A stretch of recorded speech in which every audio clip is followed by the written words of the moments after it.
Now to Ryan Lochte, joining us for his first live interview since the Olympics and the international incident his actions set off. He will join us in just a moment to address all of that and his upcoming turn on Dancing with the Stars. But first, a look at the scandal putting Lochte in the spotlight and still making headlines around the world. It was a night meant to be a celebration that turned into an international incident, all sparked from a very public lie. And then the guy pulled out his gun, he cocked it, put it to my forehead. Leading Brazilian authorities to charge 12-time Olympic medalist Ryan Lochte with filing a false police report. His lawyer telling ABC News they have not yet seen the indictment and will cooperate with Brazilian authorities. This as one of the swimmers involved, James Fegan, admitted that the group failed to tell police certain aspects of the evening, most of it captured on gas station surveillance video. All 4 Olympic swimmers now back in the U.S., with Fegan having to pay an $11,000 fine before leaving the country. Lochte, who had nearly $1 million worth of endorsement deals, has since been dropped by 4 sponsors, including Ralph Lauren and Speedo. I've done the training. And Jimmy Fallon even poking fun at the MTV VMAs. I'm the one who gave Adele the flip phone. Hello? Hello? Oh my God, I gotta call you back, I had Carl waiting. I taught Drake the hotline bling that said, dribble the basketball, get out of my box. Lochte now ready to take on his biggest challenge, not in the pool, but on the dance floor. And joining us now is Ryan Lochte. And Ryan, you initially said that you exaggerated about what happened that evening. Why did you lie? You know, I think it was still hours after the incident. And, you know, I'm not one to make excuses, but I mean, I was still intoxicated. I was still going through the emotions of, you know, having a gun pulled on me. And I mean, I'm human. I made a mistake, and that's something that I'm gonna have to live with. You never technically filed a police report. They actually came to you. Yes. Would you still characterize what happened that night as a robbery? I don't know if I would consider it as a robbery or extortion or us just paying for the fine for just paying up for the poster being ripped. Do you acknowledge that you ripped up the poster? I did, yes. Walking back through, and then, you know, USA Today and other people have been finding out, investigating it, and there was no damage to the bathroom. You say you never even entered the bathroom. I never even entered the bathroom.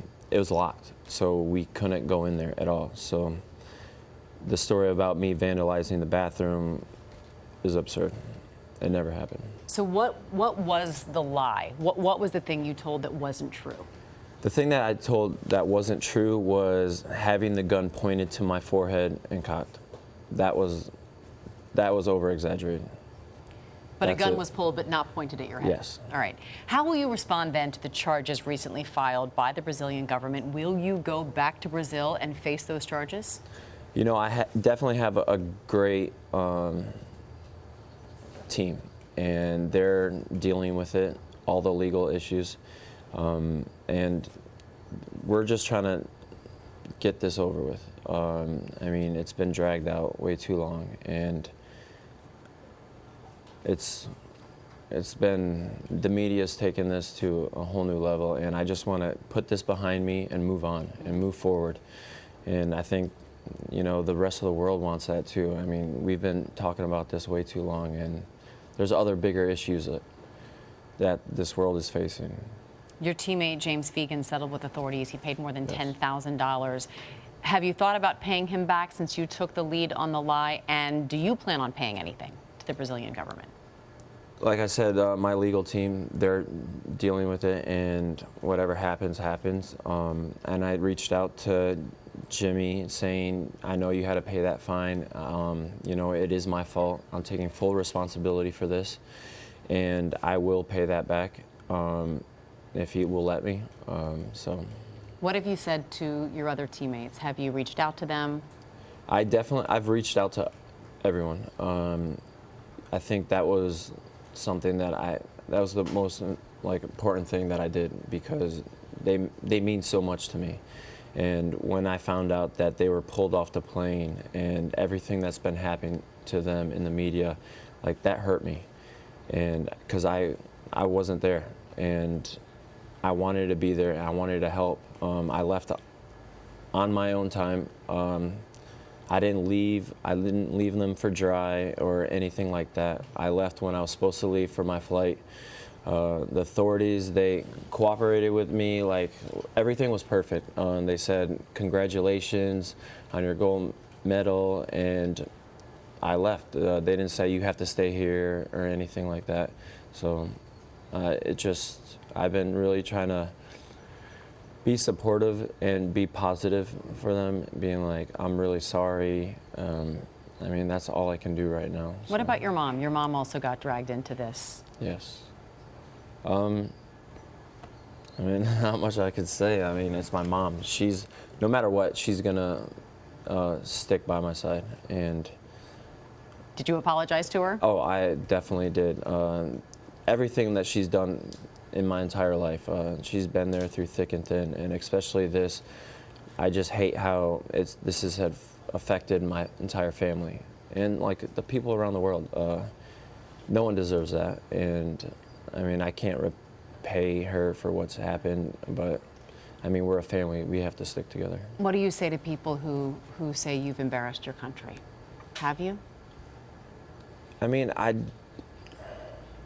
think it's everyone blowing this way out of proportion. I think that's what happened. And, you know, like I said, I did lie about that one part, and I take full responsibility. I'm human. I made a mistake, a very big mistake, and it's something that I learned from, and I know that will never happen again. Dancing with the Stars, you actually agreed to be a part of the show before this incident happened. But now that you've dealt with the incident and you're still dealing with the backlash, do you still feel like it's a good idea to put yourself out there on a reality TV show while you're still legally dealing with this, financially dealing with this, and emotionally dealing with this? The emotional part is the hardest thing.